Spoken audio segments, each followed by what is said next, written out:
If you keep your master to-do list in Notion, you do not want to spend precious time trying to find the correct view to add your task, or even spend time trying to format and organize it when you just want to get it into your task list database as soon as possible. The remedy I've found for this is to create a brain dump box that links to your master task list, and you can embed it in different areas of your workspace so you always have access to your task database whenever you need it.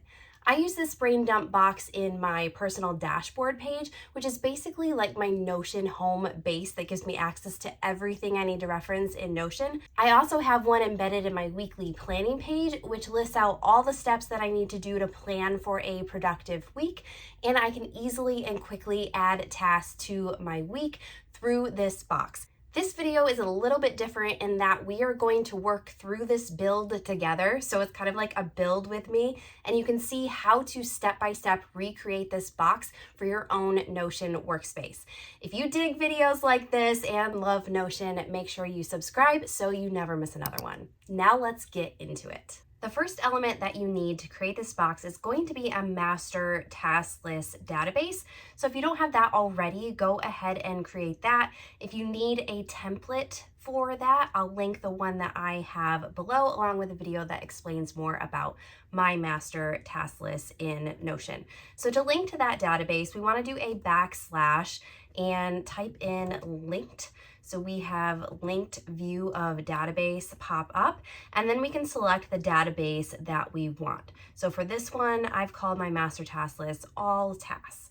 So I'm going to add that, and then I do not want any of these existing views. So I'm going to say a new empty view, which is just going to give me a table view of all the tasks in this list, things that I've completed, things that I have yet to complete. We do not want any of that. So here is how we clear that out so it's minimal and streamlined. First, we're going to move this to a list view because I really like how that looks as opposed to the table in terms of the brain dump box. I'm also going to get rid of this show database title, so I do not have that in there at all. And then we're going to name this new view add new task because that's what I want to add below to this table. So we're going to click done, and it's going to take us back to these view options. You can see that we still have all of our tasks in this database. So we need to add some sort of filter to clear it out. So I'm going to go to filter, and let's filter by category and say category is empty. And here's the issue, because when I first started Notion, I did not add a category to all of my tasks. So even though this is showing everything with the category is empty and there technically shouldn't be anything there, there still is. So the next thing that I need to do that you probably do not need to do is I need to add another filter and say status is not done, because I believe these are all done tasks. And see, there you go.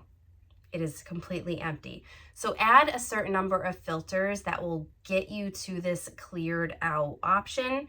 So category is empty, status not complete. And now it's nice and clean and ready to go. The next thing I want to do is style this a bit more with a call out box. So I'm going to do the backslash again and go to call out.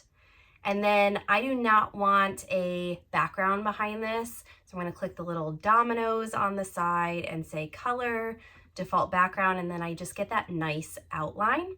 I'm going to next drag and drop this database into the call out box. And then I want to label it brain dump. I'm also going to bold it and italicize it, and then add a little color to the background. And then the next step, actually the last step that we have to do, is to change this icon or emoji to whatever you want it to be.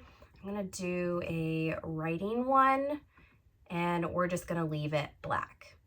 Oh, there is actually one more thing that I want to add, and that is a divider. I love dividers because they look so nice. So backslash divider, and let's drag that up underneath the title. There we go.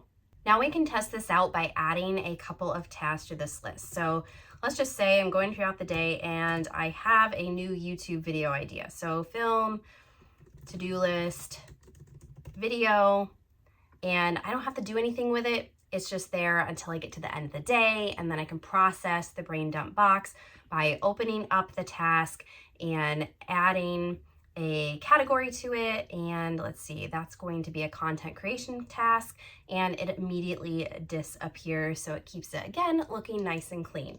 There's one more trick I want to show you, and that is to copy and paste this block as a synced block into another section of your Notion workspace. It's really cool how this works, because if you make changes to the block in another section on another page, it is going to automatically update those changes to the block on all your other pages. So I'm gonna just copy this here, so I can say copy link to block, or do Command C, copies it to my clipboard.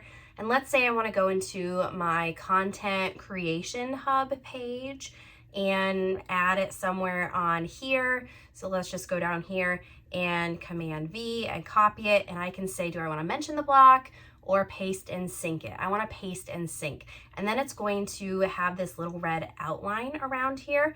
And so let's see how this works. Maybe I'm tired of this emoji and I want to do a different emoji. So let's go back and do the light bulb emoji and change it to purple. Let's go over to the demo page, and look, it's already updated to the purple emoji. So that's just really cool. You don't have to go into all the pages and change something about the block if you want something different. There you go. You now have a clean and minimal brain dump box to capture all of your tasks wherever you are, and it immediately goes into your master tasks database. If you like this video, please give it a thumbs up and leave a comment below if you're thinking about trying this, or let me know if you did this build in your own workspace. I hope it was helpful, and I will see you in the next video.